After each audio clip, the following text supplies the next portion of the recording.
Hi, I'm Kimberly Allison from Starliner Music. Welcome to my channel. Today I'm going to continue with my series entitled Blues Solos with Comping. In this series we go back and forth from lead guitar to rhythm guitar accompaniment, also known as comping. First I'll perform Blues Solo with Comping in the key of G number 8, and then I'll break it down for you. Here we go. I hope you enjoy it.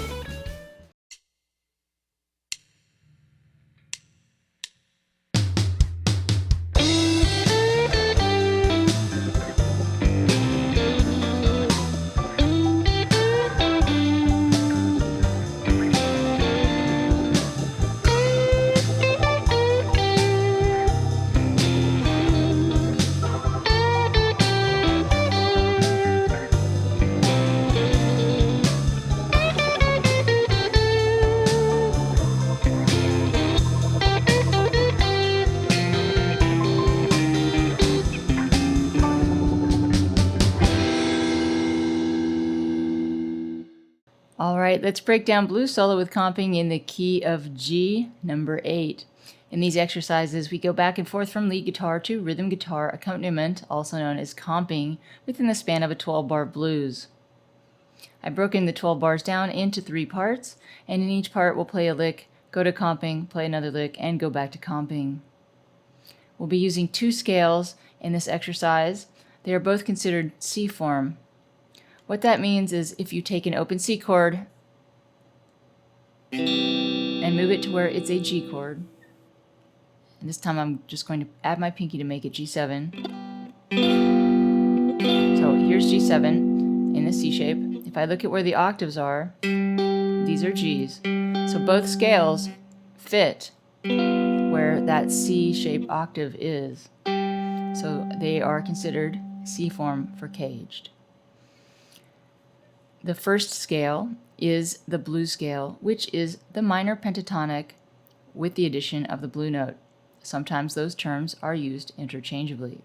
So here is the G blues scale.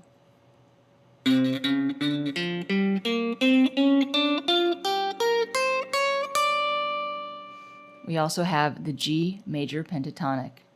The fingering looks like this.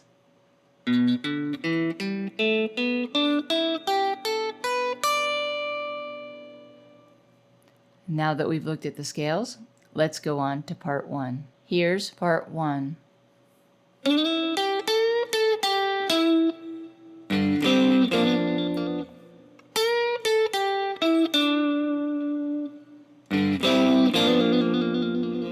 So we're starting off with an approach slide into the 6th degree of the major pentatonic scale. This is a very B.B. King sounding note or lick, and in this fingering the 6 sits here. It's a very commonly added note to chords, so for example if I play a G6, you can hear stylistically that sounds good for blues. So I'm emphasizing the sweet tone of the 6th in this lick by starting on it, and then I'm bending about a half step, and that bend is in the major pentatonic, but we're bending into the minor pentatonic, so we're bending into the minor third from the 2nd degree of the major pentatonic scale. So this bend to the minor third gives it a bluesy character, coming down the major pentatonic scale, and again ending on the 6th. So that's the first lick. Then we move to comping. The comping is comprised of a G power chord, so that's a root and a 5th. And we're going to play the G power chord and then roll our ring finger into a C triad. Now, you probably know this type of C bar chord, but remember that a triad is only 3 notes, and those 3 notes for a C triad are here. So G power chord, C triad, and then we're going to play an abbreviated G7th chord. So we have 3 notes of the G7. That's enough to suggest its sound.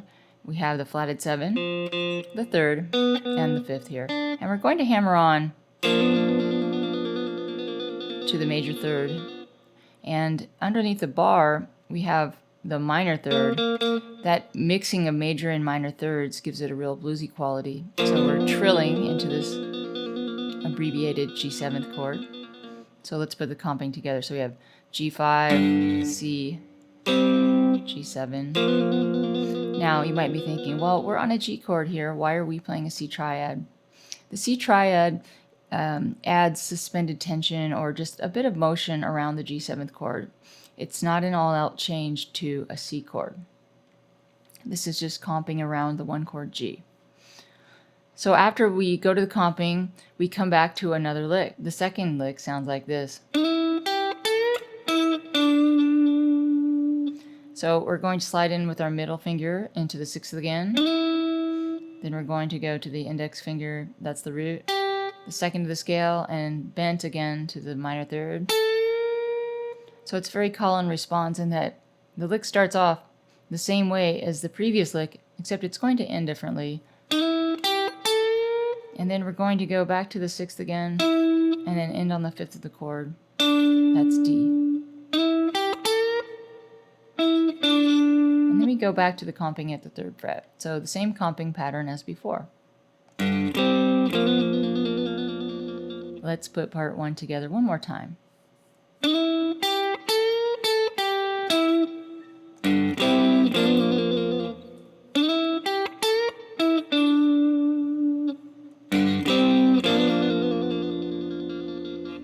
Now, on to part two.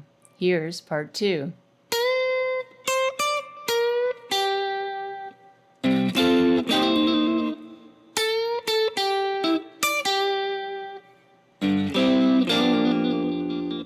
So we start part two and we are targeting the 4-chord C7 here.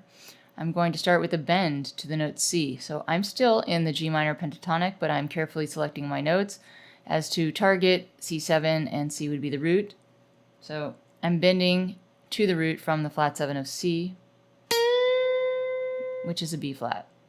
Then I come up to the top string and I play the C, that's the root. And then I use the D, that's the ninth. So that's a good extension for the chord.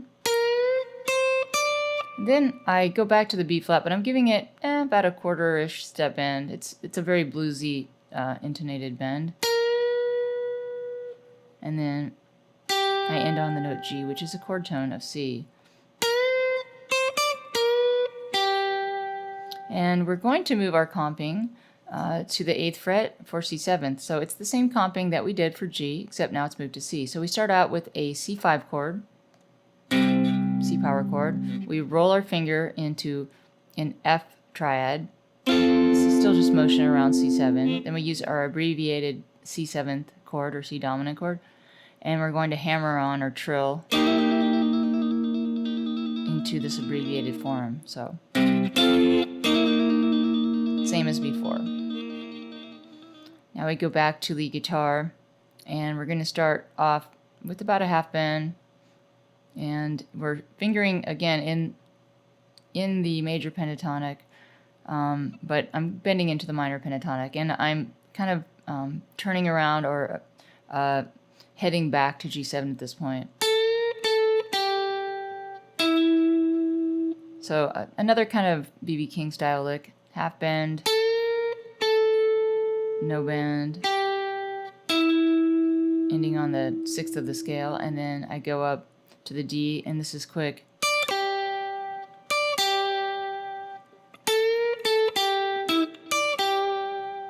Ending on the G, and then I return to G comping. Now, let's put part two together.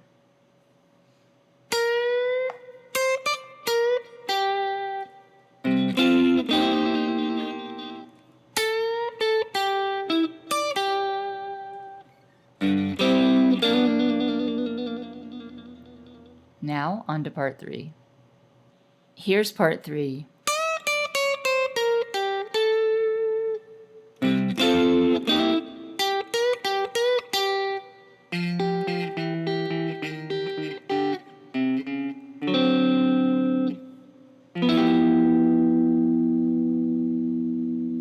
So part three is starting over the 5 chord, and I'm bending the D up to the 9th of a D9 chord. So I'm bending this a whole step. And this is a blues scale lick. So I'm using that blue note as a passing tone, coming down the scale, and then landing on the note A, which is the 5th of a D chord. And I pause a moment because I'm letting the harmony naturally move down to C, or the 4-chord C7, and then I play C7 comping here, just like what we did before. And then I play a short blues scale lick. This uses about a quarter step bend from the minor third of G to the root. And then we go into a double stop turnaround.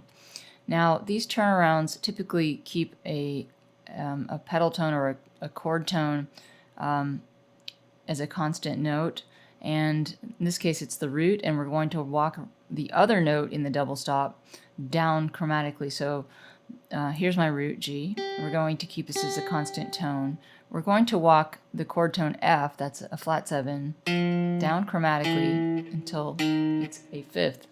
That would be D. So we're bookending this chromaticism with chord tones, and the chromaticism creates tension. We're also keeping the root G on the top here. Now you could play this as a double stop, but I'm splitting up the notes here. So I'm using pick and fingers to create a triplet rhythm. So the turnaround goes like this. Then I'm playing this as a double stop or a pinch here. And then I approach the 5-chord root, which is D, via the blues scale from chromatic tones underneath. So here is a D7, and this is abbreviated. So we have the root, the 3rd, and the 7 of a D7. So this suggests that we have our 5 chord there, and then we end on the 1 chord. The 1 chord is going to be a G13, and we are playing it upside down. So what I mean is the root is going to be here, that's G. We're going to put the flat 7 in the bottom. Here's the 3rd, and here's the 6th, which is also known as the 13th. So that's G13. Let's put part 3 together.